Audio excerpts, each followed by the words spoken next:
Amici di Futsal TV, buon pomeriggio. Dal Palasport San Pio X di Rovigo stiamo per assistere alla gara valevole per la 15ª giornata del campionato di Serie A Puro Bio di futsal femminile. Si affrontano Rovigo Orange alla vostra destra in maglia bianca e Pescara femminile in maglia rossa. Ora servita Butima, l'allungo di Butima che supera Ituriaga e il gol di Sara Butima al terzo minuto e 2 secondi di gioco, il vantaggio del Pescara, il gol di Sara Butima. Ora ancora Verzulli, la gran botta di Verzulli, Ituriaga supera, passa in mezzo a 2 avversari e passa da Roccia. Ancora Butima che ci prova. Buzignani all'indietro per Ituriaga che calibra un buon tiro. Supera Guidotti Ituriaga, serve un pallone morbido per Cinzia Pereira, il gran tiro.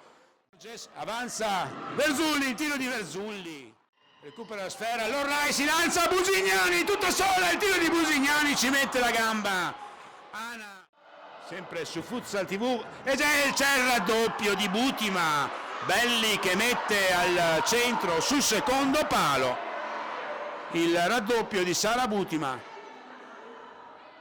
Subito pressata però il tiro di Guidotti, era 2 contro 2, Cinzia Pereira, il tiro, la parata di Sestari di Bruna Borges al centro, il tiro di Jessica Manieri, su di lei si stringono le maglie e poi va al tiro Alin Elpidio, servita da Roccia che ha un po' di problemi a controllare questo pallone, poi va al tiro, il tiro di Tonon, lanciata a Soldeviglia, recupera il pallone Soldeviglia, neanche gli arbitri a vedere giusto, e allora Buzignani si presenta sola, Cinzia Pereira, arancione, la maglia orange di Rovigo Orange, da Roccia per Ituriaga, il tiro di Ituriaga, il gol di Sara Ituriaga, pallone che passa sotto le gambe a Sestari, il gol di Sara Ituriaga, 1-2 qui a Rovigo, 6:18 la conclusione.